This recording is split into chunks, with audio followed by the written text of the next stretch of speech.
அம்மா இல்லாத சவுக்கு சங்கர் அவர்களை எப்படி பார்க்குறீங்க? அம்மா அம்மா நீ எங்க அம்மா. ஸ்டேட் ரொம்ப ஒஸ்ட்டாக நடந்துக்கிட்டாங்க. அம்மா விஷயத்தில் ரொம்ப ரொம்ப ரொம்ப ஒஸ்ட்டாக நடந்துக்கிட்டாங்க. ஓகே, தேடி பார்த்தேனே காணோம் உன்னை கண்ணாம்பூச்சி. நான் கூடவே இருந்ததுனால சொல்கிறேன், அவங்களோட ரிலேஷன்ஷிப்ன்றது ரொம்ப அழகாக இருக்கும். படத்தில் வர அம்மா பையனோட ரிலேஷன்ஷிப் மாதிரி ஆசையாக இருக்கும் நம்மளுக்கு. ஏன்னா நம்பவே முடியல, ஒரு ஸ்டேட் வந்து ஒருத்தவங்களை கொன்னுடுமா. காலையில் மடிப்பாக்கம் போலீஸ் ஸ்டேஷனு, மதியம் சைதாப்பேட்டை போலீஸ் ஸ்டேஷனு, அடுத்த நாள் வண்ணாரப்பேட்டை போலீஸ் ஸ்டேஷனு, அடுத்த நாள் கோட்டூர்புரம் போலீஸ் ஸ்டேஷன். அம்மாவை பெங்களூருக்கு அனுப்பிச்சி வச்சதுக்கு காரணம் அந்த காலிங் பெல் அடித்து அம்மா உடம்புலாம் நடுங்க ஆரம்பிச்சிச்சு. நான் வந்து அப்ஸ்டாண்டிங்கில் இருக்கும்போது ஒரு வாரம் போலீஸ் ஃபுல்லாக வீட்டில் உட்காந்துருப்பாங்களாம். அந்த தெரு ஃபுல்லாக போய் மாலதி எப்படிப்பட்ட பொண்ணு, மாலதி எப்படிப்பட்ட பொண்ணு, ஒன்று நீங்கள் விசாரிக்கிறீங்களா, மாலதி தப்பான பொண்ணுன்னு அவங்க கிட்ட சொல்கிறீங்களா. நிறைய நோய் வந்துடுச்சுன்னெலாம் கூட ஆக்சுவலாக பேசினாங்க. எம்ப்ளாயீஸ் உள்ளே போனது, பர்டிகுலர்லி மாலதி போனதெல்லாம் ஐ ஃபெல்ட் வெரி பேட். ஈவனை அடிச்சிருக்காங்க. I felt guilty. The other side நெஞ்சரம் மிக்க போராளிகளாக இவர்கள் அத்தனை பேரும் மாறிவிட்டார்கள். அக்டோபர் 24 சிறையிலிருந்து வெளியே வருகிறேன். ட்ராக் ஷூட்டு, டிஷர்ட்டை தவிர எதுவுமே இல்லை. எல்லா அக்கௌண்ட்டும் ஃப்ரோசனு. குடியிருக்க வீடு இல்லை. மதுரவாயில் வீடு சீல் வச்சிருக்கு, இன்னும் சீல் வச்சிருக்கு. தமிழே தெரியாத, யூடியூப் பார்க்காத ஒரு மலையாளியை பிடிச்சி கீழ்ப்பாக்கத்தில் ஒரு வீடை வாடகை பிடிச்சிட்டோம். வந்து சாக்கடை ஊற்றுறாங்க. விஷன் மாதம் 80,000 ரூபாய் வரைக்கும் நான் பார்த்துட்டேன். நான் காலி பண்ணிட்டு வந்துடுவேன். ஓனரோட நிலைமை யோசிச்சு பாருங்க. சாக்கடை ஊற்றுற வீடுன்னு எவனை வாடகை போக மாட்டான். திரு மு க ஸ்டாலின் அவர்கள் தோத்து போனாருன்னு சொல்லிட்டு நம்மளுக்கு சந்தோஷப்படுறதுக்கு என்ன தேவை இருக்குது? ஆனால் எனக்கு ஒரே ஒரு காரணம் இருக்கிறது, அம்மாக்காக மட்டும்தான். அவங்கள மட்டுமாவது ஸ்பேர் பண்ணியிருக்கலாமோ இந்த government.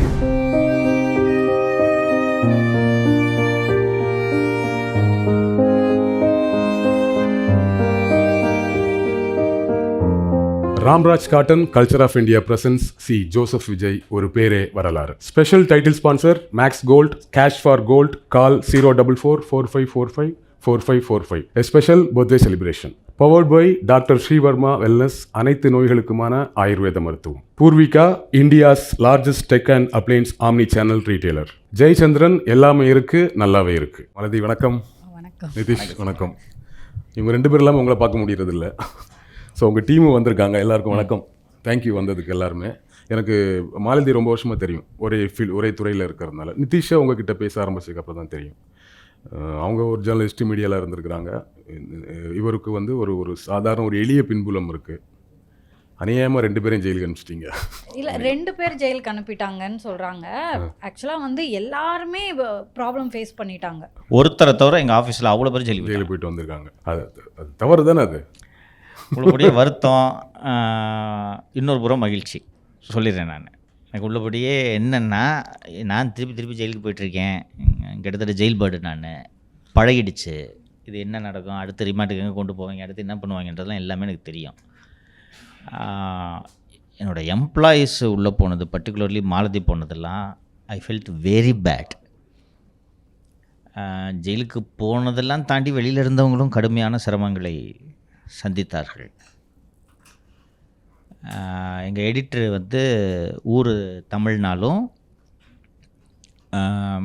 born and brought up in Delhi வாழ் தமிழர் அவர். அவங்க பேரண்ட்ஸ் டெல்லியில் இருக்காங்க. இங்கே இருந்து 20 பேர் போய் 6 மணி நேரம் அந்த வயசான பேரண்ட்ஸை உட்காந்து லாக் பண்ணி விசாரிச்சிருக்காங்க. இவன் எடிட்டர் சமாளிச்சிருவான், எனக்கு வேலை செய்கிறான். விஷுவல் எடிட்டரா? Visual editor. அவன் சமாளிச்சிருவான், என்கிட்ட வேலை பார்க்குறான், நான் அவனை பார்த்துப்பேன். அவன் பேரண்ட்ஸ் என்ன பார்ப்பான்? மாலதி ஒரு தேனி. இவங்க சொந்தக்காரங்க அவ்வளோ பேரையும் கூட்டு போய் ஃபோனை கொடு இவனை அடிச்சிருக்காங்க. கடுமையான தாக்குதல். இது மாதிரி அவ்வளோ பேருமே சஃபர் ஆனாங்க. I felt guilty. ஓப்பனாக சொல்கிறேன் உங்கள்கிட்ட, அந்த நிகழ்ச்சியில் தான் நான் பதிவு பண்ணுறேன். I felt guilty, very bad. என்கிட்ட வேலை செய்கிற காரணத்துக்காக இவங்களையும் இது பண்ண வச்சேன்னா நான் என்ன ஒரு பாஸ் அப்படின்ற கில்ட்டெலாம் வந்துச்சு. தி அதர் சைடு நெஞ்சரம் மிக்க போராளிகளாக இவர்கள் அத்தனை பேரும் மாறிவிட்டார்கள்.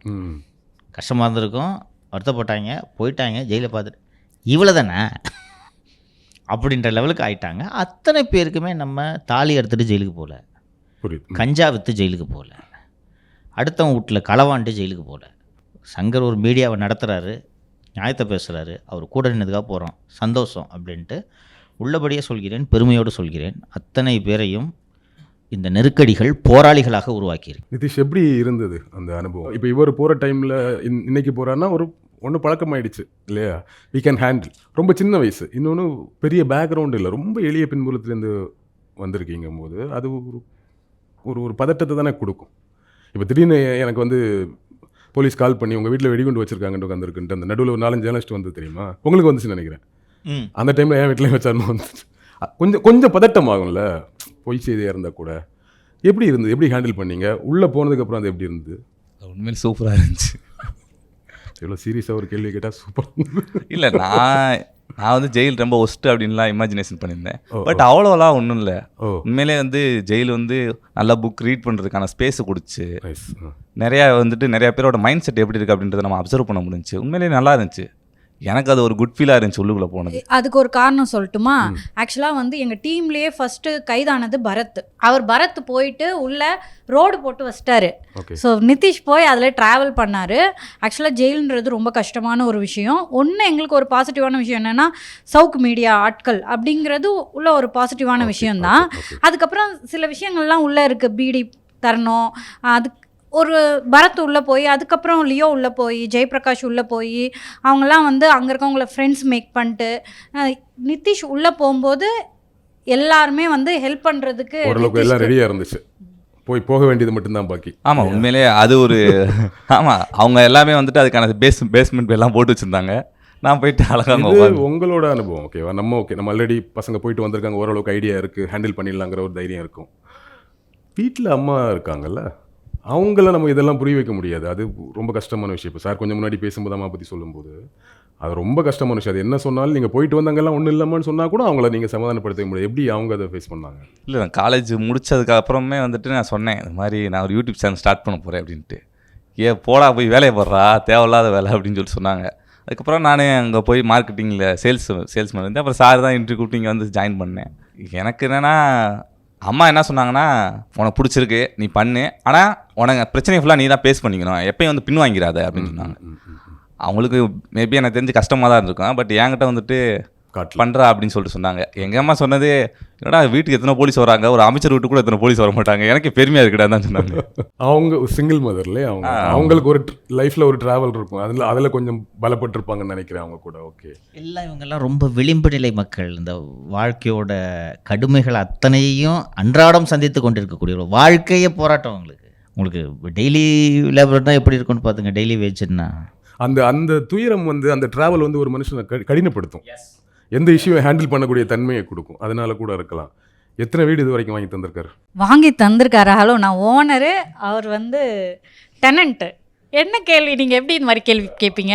5 வீடு 6 வீடுலாம் நியூஸ் வருது. அந்த மாதிரி எத்தனை வீடு? அது எனக்கு வர நிறைய நியூஸ்லாம் வருது. ஏதோ தேனியில் வேற ஏலக்காய் எஸ்டேட் வச்சிருக்கீங்களா, டெய்லி என்ன பிஸ்னஸ் வேற ஓடுது. அது உண்மை இல்லையா? போது சொல்றாங்க, ஏலக்காய் எஸ்டேட் தேனியில் இருக்கு, எனக்கு இல்லை. ஸோ அது ஆக்சுவலி எல்லாமே போய் தான் நாங்கள் வீடு வாங்கின பத்திரம்லாம் வெளியே வந்துச்சுல்ல. என்ன ரீசன்னா, அதான் ஹவுசிங் போர்டு வீடு நாங்கள் இருந்தது 600 ஸ்கொயர் ஃபீட் வீடு, அதை வந்து சீல் பண்ணிட்டாங்க. ஸோ யாருமே வாடகைக்கு வீடு கொடுக்கவே மாட்டாங்க. அது மாதிரி பல சிக்கல்கள் இருந்துச்சு. ஆக்சுவலாக வந்து அந்த மதுரவாயில் வீட்லேயும் அம்மா இருந்தாங்க எங்களோட. இப்போ ஆக்சுவலாக அந்த வீட்டை திருப்பி வாங்கணும். தாசில்தார் அவங்க மாலதி சொல்லாமல் விட்ட சில விஷயங்களை சொல்லி விடுகிறேன் நான். மதுரவாயில் வீடு சீல்டு. செப்டம்பர் 24 அக்டோபர் 24 சிறையிலிருந்து வெளியே வருகிறேன். ட்ராக் ஷூட்டு டிஷர்ட்டை தவிர எதுவுமே இல்லை. எல்லா அக்கௌண்ட்டும் ஃப்ரோசனு. குடியிருக்க வீடு இல்லை. மதுரவாயில் வீடு சீல் வச்சுருக்கு, இன்னும் சீல் வச்சுருக்கு. அப்போது நண்பர்கள் உதவியோடு ஹோட்டலில் தங்குறேன். அப்போ தான் எனக்கு இந்த இதய பிரச்சனை வந்து சிகிச்சை எடுத்துகிட்ருக்கேன். சரி, ஹோட்டலில் எவ்வளோ நாள் தங்குவீங்க? துணி துவைக்கிறது கஷ்டம், எல்லாமே கஷ்டம். அம்மாவை கொண்டு வர முடியாது ஹோட்டலில். அப்புறம் சர்வீஸ் அப்பார்ட்மெண்ட்டில் ஒரு மாதம் இருந்தோம். அப்புறம் நண்பர்கள்ட்ட எல்லாம் சொல்லி தமிழே தெரியாத யூடியூப் பார்க்காத ஒரு மலையாளியை பிடிச்சி கீழ்ப்பாக்கத்தில் ஒரு வீடை வாடகை பிடிச்சிட்டோம். ஓகே, அவர் வீடியோலாம் பார்க்குறதில்ல, மலையாளத்தில் படம் பார்க்குறதோட சரி. அவர் இந்த போய்ட்டு வரதில்ல, பாலிடிக்ஸ் பக்கம் கொடுத்துட்டாரு. வந்து சாக்கடை ஊற்றுறாங்க. அது பெரிய நியூஸாக, நேஷ்னல் நியூஸ் ஆகிடுச்சு. எவன் கொடுப்பான் வாடகைக்கு வீடு? கரெக்ட். விஷன் மாதம் 80,000 ரூபாய் வரைக்கும் நான் பார்த்துட்டேன். ஓகே. கொடுத்துடலாம், யூடியூப்பில் வருமானம் வருது, கொடுத்துடலாம் அப்படின்ட்டு. யாருமே கொடுக்கல. அமெரிக்காவில் இருக்கான், இங்கே வீடு இருக்குது. ஐயோ ஒரு வீடியோலாம் ரொம்ப பிடிக்குங்க, ஆனால் போலீஸ் பிரச்சனைங்க கொடுக்க. அவங்க சைட்லேருந்து யோசிச்சா கரெக்டு தானே. இல்லை நான் தப்பு சொல்லுங்க, நான் யாரையும் தப்பு சொல்லுங்க. ஏங்க நான் உனக்கு வீடு வந்து ப்ராப்பர்ட்டி வச்சிருக்குது, வாடகைக்கு கொடுக்குறது.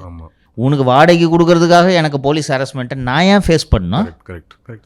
இன்னொன்று, என் வீட்டில் சாகடை எடுத்து ஊற்ற மாட்டானே என்ன நிச்சயம்? யார் விரும்புவா? நமக்கு நான் காலி பண்ணிட்டு வந்துடுவேன். ஓனரோட நிலைமை யோசிச்சு பாருங்க. சாகடை ஊற்றின வீடுன்னு எவனும் வாடகை போக மாட்டான். Correct correct correct. ஸோ கிடைக்கவே இல்லைன்னு சொன்னோன்னே தான் ஒரு ஸ்டேஜில் வி டிசைடட் வாய்ப்பே கிடையாது இனிமேல் அப்படின்ட்டு தான் யூடியூப்பில் கம்பெனி இதில் வந்த காசு ஜுவல்ஸு எல்லாத்தையும் எடுத்து போய் வேறு வழி இல்லாமல் அது இருந்ததுனால தான் எங்களால் சர்வே ஆக முடிச்சு. புரியுது. ஆனால் அந்த வீட்டை போனோன்னா வாங்கின 2வது நாள் பத்திரத்தை எடுத்து சோஷியல் மீடியாவில் வருது, மாலதிக்கு வாங்கிய 8வது வீடு. நான் தான் 2 கம்மியாக சொல்லிட்டேனா? அப்புறம் இவன் என்னங்க நிம்மதியாக இருக்கான். ஓ உனக்கு வீடு இப்போ சொந்த வீடு வாங்கிட்ட, அதனால பிரச்சனை இல்லாமல் நீ வாழ்ந்துடலான்னு நினைக்கிறியா? காலையில் மடிப்பாங்க போலீஸ் ஸ்டேஷனு, மதியம் சைதாப்பேட்டை போலீஸ் ஸ்டேஷனு, அடுத்த நாள் கொருக்குப்பேட்டை போலீஸ் ஸ்டேஷனு, அடுத்த நாள் வண்ணாரப்பேட்டை போலீஸ் ஸ்டேஷனு, அடுத்த நாள் கோட்டூர்புரம் போலீஸ் ஸ்டேஷனு. பில் அடிச்சுக்கிட்டே இருக்கும்.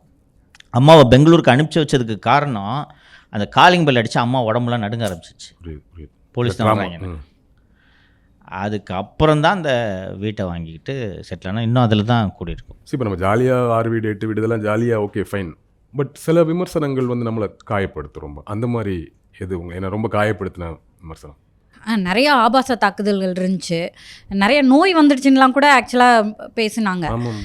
நான் ஒரு பெண்ணாக, ஒரு ஜேர்னலிஸ்ட்டாக, நான் படித்ததே ஜேர்னலிசம் தான். சில இன்ஜினியரிங் படிச்சுட்டு அப்படியெல்லாம் ஜேர்னலிஸ்ட்டாக வருவாங்கள்ல, அந்த மாதிரிலாம் கூட இல்லை. ஸோ இந்த டிஎம்கே கவர்மெண்ட்டில் நாங்கள் பட்ட கஷ்டம்லாம் மேபி நான் ஜேர்னலிசம் எடுக்கணும்னு முடிவான அன்னைக்கே, நான் ஜேர்னலிசம் எடுக்கணும்னு முடிவு பண்ண அன்னைக்கே தீர்மானிக்கப்பட்டுருச்சோ அப்படின்லாம் நான் பல நாட்கள் நினச்சிருக்கேன். ஸோ இது எப்படி ஆரம்பிக்குதுன்னா, திமுக ஆட்சிக்கு வரணும் அப்படின்னு நான்லாம் வந்து ஃபேஸ்புக்கில் பயங்கரமாக எழுதிட்டு இருந்திருக்கேன். ஆனால் முடியும் போது திமுக ஆட்சியிலே ஒரு பெண்ணாக, ஒரு ஜேர்னலிஸ்ட்டாக இப்படி நடக்குது அப்படின்றத நம்ப முடியலை, தாங்க முடியலை. பட் என்ன விஷயம்னா, நாம் ஒன்றும் வந்து சாம்பார் சோறை எடுத்து சத்துணவில் கொடுக்குறாங்க இல்லையா, அந்த சாம்பார் சோறை எடுத்து சாப்பிட்டு பார்த்துட்டு sir very nice sir, super sir அப்படின்னு பேசுகிற ஆங்கர் நம்ம இல்லை. நம்ம தவறுகளை சுட்டி காட்டுறோம், நம்மளுக்கு இது நடக்க தான் செய்யும் அப்படின்றதுல நான் கிளியராக இருந்தேன். நிறையா பேர் சொல்லுவாங்க இன்னும் இப்படி மோசமாக பேசுகிறாங்கன்னு. சீரியஸாகவே அது ஒரு நாள் என்னை பாதித்ததே கிடையாது, நான் பல நாட்கள் பார்த்ததே கிடையாது. இன்னொரு விஷயம் நீங்கள் கேட்டிங்க, சார்கிட்ட எல்லாரையும் அரெஸ்ட் பண்ணிட்டாங்க, நீங்கள் ஜெயிலுக்கு அனுப்பிச்சிட்டிங்க, அது தப்பு தானே அப்படின்னு சொல்லிட்டு. நாங்கள் ஒரு ஜேர்னலிஸ்ட்டாக தானே ஒர்க் பண்ண வந்திருக்கோம். சார் ஒன்றும் வந்து ட்ரக் பெட்லர் கிடையாது, அவருக்கு கீழே நாங்கள் வேலை பார்க்க வரல. ஒரு ஜேர்னலிஸ்ட்டாக ஒர்க் பண்ணுறோம், வி ஆல் ஆர் அடல்ட்ஸு. எங்களோட முழு சம்மதத்தோடு தான் நாங்கள் வேலை பார்க்க வரோம். இன்றைக்கி கூட முக்தார் அரெஸ்ட் பண்ணப்பட்டிருக்காரு, திருச்சி சூர்யா அரெஸ்ட் பண்ணப்பட்டிருக்காரு. யாரோடைய ஆங்கர்ஸையும் அவங்க டச் பண்ணலையே. எவ்வளோ தவறுகள் அவங்க எவ்வளோ இன்டர்வியூஸ் பண்ணியிருக்காங்க, ஆங்கர்ஸோடு உட்காந்துருக்காங்க, அது மாதிரி எதுவுமே அரெஸ்ட் பண்ணலையே. ஆனால் இந்த எங்களை அரெஸ்ட் பண்ணணும் அப்படின்னு எங்களோட எடிட்டர்ஸ் முதற்கொண்டு அரெஸ்ட் பண்ணணும், அவங்கள தொல்லை பண்ணணும்னு முடிவு பண்ணது கவர்மெண்ட்டு தானே. ஸோ அது வேறு யார் மேலேயும் அந்த ஒரு குற்றம் சுமத்த முடியுமா அப்படின்னு எனக்கு தெரியல. புரியுது. ஓவராலாக கொடுத்த நெருக்கடி நம்ம அதை புரிஞ்சுக்கிறோம். உங்கள் வீட்டில் எப்படி இப்போ இதை அக்செப்ட் பண்ணாங்க? ஏன்னா தொடர்ந்து நடந்துட்டு இருந்தது, தொடர்ந்து இஷ்யூஸ். எப்படி பார்த்தாலும் நம்ம ஊரில் என்ன இருந்தாலும் பொண்ணுப்பா அப்படின்னு ஒன்று இருக்குல்ல. அப்போ என்னோட பொண்ணு இல்லை என்னோட அம்மா, வாட் எவர் இட் இஸ், சகோதரி, வீட்டில் இருக்கிறவங்க எப்படி இதை ஹேண்டில் பண்ணுறாங்க? நான் தேனி சைடில் பிறந்தேன், பெண் அப்படின்ற அடிப்படையில் எங்களோடதில் வந்து ஃபஸ்ட்டு ஜெயிலுக்கு போனது பட்டப்படிப்பை முடித்தது நான் தான். அப்படி இருக்கும்போது அதான் எதிர்பார்த்துருக்க மாட்டாங்க. இன்னொன்று நாங்கள் கொஞ்சம் போல்டானவங்க தான். கஷ்டம்தான், அப்பா அம்மாக்கெலாம் அவமானமாக தான் இருந்திருக்கோம். நான் வந்து அப்ஸ்காண்டிங்கில் இருக்கும்போது ஒரு வாரம் போலீஸ் ஃபுல்லாக வீட்டில் உட்காந்துருப்பாங்களாம். வீட்டுக்கு பக்கத்தில் வீட்டில் எல்லார் வீட்லேயும் அந்த தெரு ஃபுல்லாக போய் போலீஸு மாலதி எப்படிப்பட்ட பொண்ணு, மாலதி எப்படிப்பட்ட பொண்ணு, மாலதி எப்படிப்பட்ட பொண்ணுன்னு எதுக்கு போய் அங்கே விசாரிக்கிறீங்க? பக்கத்து வீட்டில் உங்களுக்கு ஒரு ஸ்டேட்டு போய் விசாரிக்க வேண்டிய தேவை என்ன இருக்குது? ஒன்று நீங்கள் விசாரிக்கிறீங்களா, மாலதி தப்பான பொண்ணுன்னு அவங்கக்கிட்ட சொல்கிறீங்களா, என்ன முயற்சி பண்ணீங்க? இதெல்லாமே நடந்து தான் இருக்குது. ஆனாலும் நம்ம யாரை எதிர்க்கிறோம், ஒரு ஸ்டேட்டை எதிர்க்கிறோம் அப்படின்ற அடிப்படையில் என்ன அது பாதித்ததில்லை. ப்ளஸ் வந்து நம்ம ஜெயிச்சிட்டோம். At the end of the day DMK தோற்று போச்சு, முதலமைச்சரே தோற்று போகிறாரு அப்படின்னும் போது இன்னைக்கு எல்லாருமே ஏற்றுக்கிட்டாங்க, அன்னைக்கு ஆக்சுவலி கஷ்டம்தான். சார் சொன்னார், எனிவேஸ் இவங்க எல்லாம் ஒரு போராளிகளாக மாற்றிருக்கேன்ட்டு. ஒரு ஜேர்னலிஸ்ட் அவங்களோட வேலை என்பது எப்படி பார்த்தாலும் நம்மளுடைய அதிகபட்ச வேலை 90% வேலை என்பது ஆளும் கட்சிக்கு எதிராக பேசுகிறது தான். ஏன்னா அவங்கள விமர்சனம் பண்ணால் அவங்க சொல்லிய தவறுகளை சுட்டி காட்டுவது தான் நம்முடைய பணியாகவே இருக்கும். சும்மா இருக்க நினச்சா கூட முடியாது, ஏதாவது ஒரு பிரச்சனை இருக்கும், பேசணும். ஏற்கனவே பேசி ஜெயிலுக்கெல்லாம் போயாச்சு, போராளியும் ஆயாச்சு. இப்போ விஜய் அவர்கள் ஆட்சிக்கு வந்து 1 மாதம் 40 நாள் தாண்டிடுச்சு. திமுகவுக்கு எகென்ஸ்டாக விமர்சனம் பண்ணீங்களா? சேர்ந்து உட்காந்து தொடருவீங்களா? உங்களை வெளியே கொண்டு வந்தாச்சு, ஒருவேளை தொடர்ந்தால் அவர் தூக்கி உள்ளே போட்டுருவார்னு யோசிக்கிறீங்களா? இல்லை அந்த பணி தொடருமா ஆளுங்கட்சியை விமர்சிக்கிறது? எங்களுக்கு எந்த பயமும் இல்லை, தவறு செய்தால் நிச்சயம் விமர்சிப்போம். ஒரே வார்த்தையில் முடிச்சிட்டாப்ல. அம்மா பற்றி சார் நிறைய பேசினாங்க, கூட இருந்திருக்காங்க இல்லையா? நீங்கள் எவ்வளோ மிஸ் பண்ணுறீங்க? அம்மா வந்து ரொம்ப சப்போர்ட்டிவ். நாங்கள் ஆக்சுவலி வீடுன்னு சொன்னீங்க இல்லையா, அது எங்களுக்கு எல்லாருக்குமே வேடந்தாங்கல் மாதிரி. அந்த வீட்டில் தான் இருந்தோம், 10 பேரும் அங்கேயே ஒர்க் பண்ணுவோம். ஏன்னா புது ஆஃபீஸையும் சீல் பண்ணிட்டாங்க. அப்போ அம்மா தான் சமைச்சு கொடுப்பாங்க. நாங்கள் சும்மா அம்மா கிட்ட போயிட்டு, அம்மா நீங்கள் தொல்லையாக இருக்குது, நம்ம எல்லாமே ஊப்பிக்கு கிளம்பிடலாமாம்மா, அங்கே போயிட்டு ஷூட் பண்ணலாம் அப்படின்னா, சரிம்மா பெரிய 10 பேருக்கு சமைக்கணும்ல, பெரிய பாத்திரங்கள் வாங்கியிருந்தோம், இதெல்லாம் பாத்திரத்தெல்லாம் எடுத்துக்குவாமா அப்படின்னு கேட்குறாங்க. So she was part of our team அப்படின்னே சொல்லலாம். அம்மாவுக்கு வந்து சார் தான் குழந்த மாதிரி. இந்த இதுலேயே பார்த்தீங்கன்னா தெரியும், சங்கர் வடிவேலோட நீ நல்லா ஆடுற அப்படின்னு, எது பண்ணாலும் சங்கர் யூ ஆர் கரெக்ட் அப்படின்னு சொல்லுவாங்க. அவங்களோட ஒரு இந்த வீடியோ வந்தே பார்த்திங்கன்னா தமிழ்நாட்டு மக்களை ஒரு உலுக்கி போட்டுச்சுன்னு சொல்லலாம். நான் கூடவே இருந்ததுனால சொல்கிறேன், அவங்களோட ரிலேஷன்ஷிப்புன்றது ரொம்ப அழகாக இருக்கும் பார்க்குறதுக்கே. படத்தில் வர அம்மா பையனோட ரிலேஷன்ஷிப் மாதிரி ஆசையாக இருக்கும் நம்மளுக்கு. ஆக்சுவலாக அம்மா இருக்கும்போது நல்லா நடந்துட்டு இருக்கும்போது நான் பார்த்தேன், அம்மா இறந்ததுக்கப்புறம் படமாக தான் பார்க்குறேன். அம்மாவோட இறப்புக்கு கூட போக முடியல. I was inside jail. So சாருக்கு பரோல் கொடுத்தாங்க, எனக்கு கொடுக்கல. நம்பவே முடியல அவங்க இறந்துட்டாங்க அப்படின்னு சொல்லிட்டு. நல்லா இருக்கிறவங்கள நீங்கள் படமாக பார்க்கும்போது அது எப்படி மனசில் ஏற்றுக்க முடியும்? அதுக்கப்புறமா வந்து ஆக்சுவலி நான் ஜெயிலேருந்து வந்துட்டு he took me to doctor. அவங்களோட இறப்பு என்னை ரொம்ப உடச்சி போட்டுருச்சு. ஏன்னா நம்பவே முடியல, ஒரு ஸ்டேட்டு வந்து ஒருத்தவங்களை கொன்னுடுமா, இந்த அளவுக்கு கூட எங்ககிட்ட மோசமாக நடந்துப்பாங்களா அப்படின்னு சொல்லிட்டு. அதுக்கப்புறம் கொஞ்சம் ஆக்சுவலி தேறி வந்தேன். அம்மா இல்லாத சவுக்கு சங்கர் அவர்களை எப்படி பார்க்குறீங்க? எப்படி இருக்காரு?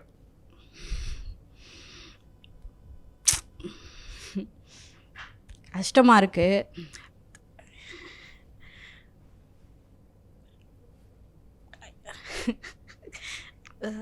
ஸ்டேட் ரொம்ப ஒஸ்ட்டாக நடந்துக்கிட்டாங்க. அம்மா விஷயத்தில் ரொம்ப ரொம்ப ரொம்ப ஒஸ்ட்டாக நடந்துக்கிட்டாங்க. Okay sorry. அக்கௌண்ட்டை ஃப்ரீஸ் பண்ணிட்டாங்க. மாதம் 15,000 ரூபாய் வருதுன்னு நினைக்கிறேன். நான் என்ன கேட்குறேன், நீங்கள் பார்த்துருப்பீங்கள்ல, அக்கௌண்ட்டை பார்த்துருப்பீங்கள்ல, அதில் அவங்களோட பணம் தவிர வேறு பென்ஷன் அமௌண்ட்டை தவிர வேறு எதுவுமே வந்திருக்க போகிறது கிடையாது. அப்படி இருக்கும்போது எதுக்கு நீங்கள் ஃப்ரீஸ் பண்ணுறீங்க? அந்த வீடு அவங்களோட பேரில் இருக்குது. சீரியஸாக சொல்கிறேன், 650 ஸ்கொயர் ஃபீட் ஹவுசிங் போர்டு வீடுங்க அது. ஒரே ஒரு பாத்ரூம், ஒரே ஒரு டாய்லெட் இருக்கும், அவ்வளோதான் அந்த வீடு. அவங்க பேரில் தானே இருக்குது. அதை எதுக்கு ஃப்ரீஸ் பண்ணுறீங்க? கடைசி வரைக்கும் அந்த வீட்டை எடுத்துக்கூடு. ஏன்னா அவங்க ஒரு ஆரஞ்சு கலரில் சீப்பு வச்சுருக்காங்க. அந்த சீப்பு அவங்க அப்பாவோடது. ரொம்ப சின்ன வயசுலேயே இறந்துட்டாங்கல்ல, சார் 10th படிக்கும்போதே.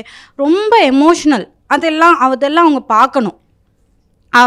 அந்த மாதிரி சில சென்டிமெண்ட்டான விஷயங்கள் இருந்தது. அக்கௌண்ட்டுன்றது அவங்களோட அக்கௌண்ட்டு. ஹஸ்பண்ட் வேலை பார்த்ததுனால வந்த பணம் அது வராதது எல்லாமே அவங்கள பயங்கரமாக பாதிச்சிருச்சு. இன்றைக்கி ஆக்சுவலி நாங்கள் அதை டீஃப்ரீஸ் பண்ண போகிறோம், வீடு கிடைக்க போகுது, இல்லை வீடை எடுக்கிறதுக்கான முயற்சிகளை நாங்கள் மேற்கொள்ளணும்ல. அது கூட பார்த்திங்கன்னா ஒரு சந்தோஷமே இருக்க மாட்டேங்குது. ஏன்னா அந்த வீடு கிடச்சிருந்தா யார் அதிகமாக சந்தோஷப்பட்டிருப்பா? அவங்க இல்லை. என்னால் அந்த முயற்சியை கூட ஃபாஸ்ட்டாக பண்ண முடியல, ஒரு ஆசையாக பண்ண முடியலை. ஸோ மேபி அவங்கள மட்டுமாவது ஸ்பேர் பண்ணியிருக்கலாமோ இந்த கவர்மெண்ட்டு அப்படின்றது ஒரு எண்ணமாக இருக்குது. முதலமைச்சர் திரு மு.க. ஸ்டாலின் அவர்கள், எக்ஸ் முதலமைச்சர், அவர் வந்து தோற்று போனாருன்னு சொல்லிட்டு நம்மளுக்கு சந்தோஷப்படுறதுக்கு என்ன தேவை இருக்குது? ஆனால் எனக்கு ஒரே ஒரு காரணம் இருக்கிறது அம்மாக்காக மட்டும்தான். இந்த செக்மெண்ட் எமோஷனலாக முடிஞ்சிருச்சுன்னு நினைக்கிறேன். டீம் மெம்பர்ஸ் எல்லாம் கூப்பிடலாமா மேடைக்கு? சார் உங்கள் டீம் மெம்பர்ஸ் எல்லாம் மேடையில் ஏற்றியாச்சு. ஓவராலாக இவங்களெல்லாம் பார்க்கும்போது என்ன தோணுது, என்ன சொல்லணும்னு தோணுது, ஒரு final message? I am very proud of them. ரொம்ப பெருமையாக இருக்குது. த க்ரீம் டெலா க்ரீம் என்னோடய ஸ்டாஃபாக அமைஞ்சிருக்காங்க அப்படின்ட்டு தான் நான் சொல்ல விரும்புகிறேன். நான் முன்னாடியே உங்கள்கிட்ட உரையாடிட்டு இருக்கும்போது சொன்னது மாதிரி இவங்கள போய் மாட்டி விட்டுட்டோம் இந்த சிக்கலில் அப்படின்ற அந்த வருத்தம் எனக்கு இருந்துச்சு. உறுதியாக நின்னாங்க. அப்போ ஆளை விடு, நான் போகிறேன், நான் உன் சங்காத்தமே வேணான்ட்டுலாம் ஒருத்தர் கூட சொல்ல. They are the cream de la cream and they make me proud.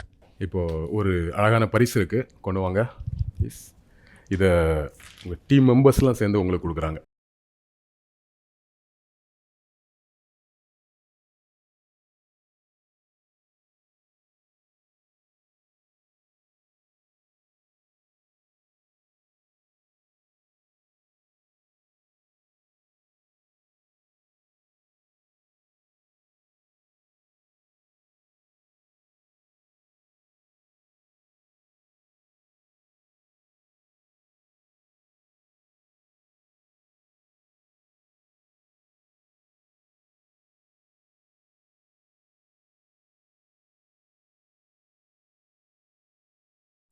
அன்இமேஜினபிளி cute.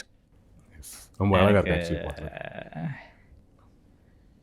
ரொம்ப சந்தோஷமாக இருக்குது vision. Thank you thank you sir. Thank you. Thank you I so much. Mood. ரொம்ப சந்தோஷமாக இருக்குது எனக்கு. ரொம்ப சந்தோஷம். அடுத்தடுத்த நிகழ்ச்சிகளில் தொடர்ந்து சந்திக்கலாம் சார். தேங்க்யூ. நன்றி விஷன். நன்றி விஷன். தேங்க்யூ எல்லாருக்கும். தேங்க்யூ. கலாட்டா குழுவினருக்கும் விஷனுக்கும் மேனேஜ்மெண்ட்டுக்கும் அத்தனை பேருக்கும் என்னுடைய நன்றியை தெரிவித்துக் கொள்கிறேன். நன்றி. Ramraj cotton culture of India presents C Joseph Vijay ஒரு பேரே வரலாறு. Special title sponsor max gold. Cash for gold. Call 04445454545. A special birthday celebration. Powered by doctor Srivarma wellness, அனைத்து நோய்களுக்குமான ஆயுர்வேத மருத்துவம். Poorvika, India's largest tech and appliances omnichannel retailer. Jayachandran, எல்லாமே இருக்கு நல்லாவே இருக்கு.